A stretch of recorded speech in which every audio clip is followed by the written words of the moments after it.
প্রধান বিচারপতির এন্টার বক্তব্যর মোদ্দা কথা হলো গণতন্ত্র আমাদের অন্যতম লক্ষ্য। ওনার বক্তব্যের অন্যতম মূল মোদ্দা কথা হলো এই সংবিধান আমাদের মূল ভিত্তি। এই সংবিধানকে কেন্দ্র করেই আমাদের এগিয়ে যেতে হবে। এই সংবিধানকে কেন্দ্র করেই আমরা আমাদের মূল্যায়ন করব, সংযোজন, বিয়োজন, সংশোধন এই সংবিধানকে আবদ্ধ করেই। উনি বলেছেন বাংলাদেশের বিচার বিভাগকে আরও বেশি অ্যাক্টিভলি গণতন্ত্র, আইনের শাসন, মানবাধিকার রক্ষার্থে ভূমিকা রাখতে হবে। উনি বলেছেন এই ভূমিকা রাখতে গেলে শুধুমাত্র বিচারকরা না, বারের ভূমিকা অনবদ্য। উইদাউট এ গ্রেট বার বিচার বিভাগ অসম্পূর্ণ।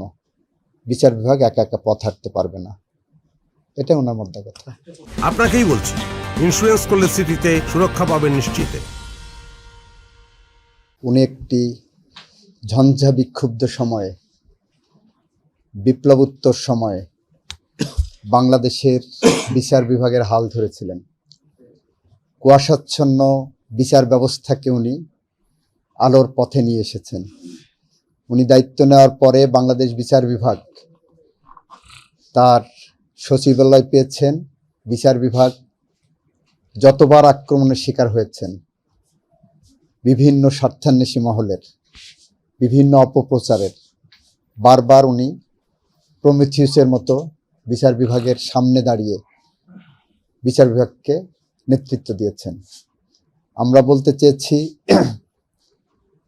উনি বিচার বিভাগের যে লিগেসি বহন করেন সেটা বলতে যে বলেছি, ওনার নানা ছিলেন বাংলাদেশ সুপ্রিম কোর্টের বিচারপতি, তৎকালীন হাইকোর্ট ডিভিশনের।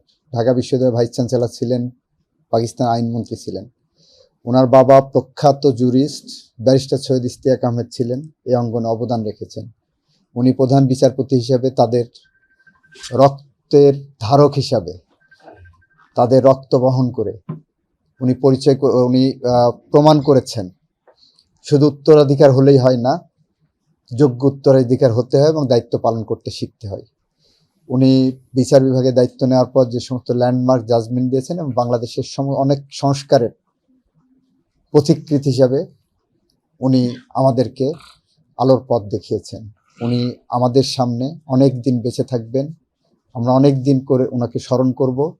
আমাদের শ্রদ্ধায়, ভালোবাসায়, সংকটে সৈয়দ রেফাত আহমেদের উপস্থিতি আমাদের মধ্যে থাকবে। বাংলাদেশে যত অবিচার হয়েছে, বিচারের মহাসড়ক থেকে বা বিচারের রেল লাইন থেকে মানুষ ছিটকে পড়েছিল। উনি আসার পরে গত 16 মাসে সেই মহাসড়কে আমাদেরকে তুলে দিয়েছেন। আমরা সেই পথ ধরে হাঁটতে চাই, স্বাদ নিতে চাই। আমরা আশা করি এই পথ ধরে আমরা হাঁটতে পারবো।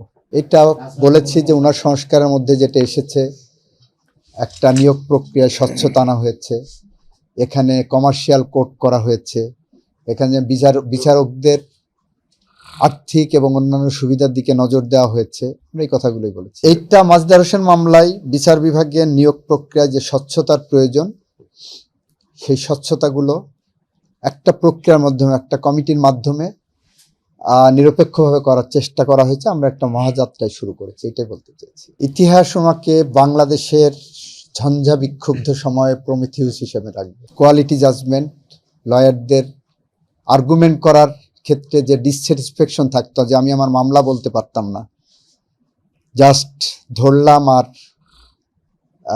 শেষ ভরসাস্থল যেখানে একটা মামলা ধরলাম, কয়েক সেকেন্ডে বের করে দিলাম, এই সংস্কৃতি থেকে উনি বের করে এনেছেন। জুলাই গণ অভ্যুত্থানের যে চেতনা, যে প্রেরণা, যে প্রেক্ষাপট, যে প্রেক্ষিত, সব কিছুই এই সংবিধানকে বিলুপ্তির জন্য করা হয়নি।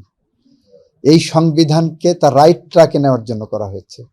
এই সংবিধানকে ভিন্নভাবে ব্যাখ্যা করা হতো, এই সংবিধানকে ভিন্নভাবে ইন্টারপ্রেট করা হতো, যেটা আমরা অতীতে বারবার বলেছি যে এই সংবিধানের দোহাই দিয়ে দিনের ভোট রাতে করা হয়েছে।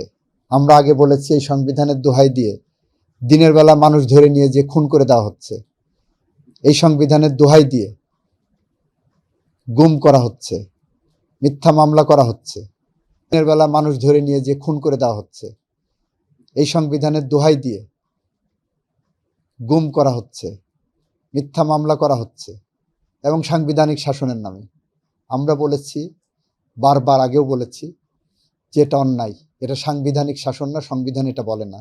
উনিও সেটা বলছেন যে সংবিধান যেটা আছে সংবিধানের মতো চলা উচিত, সংবিধানকে ভিন্নভাবে পরিচালিত করার সুযোগ নেই।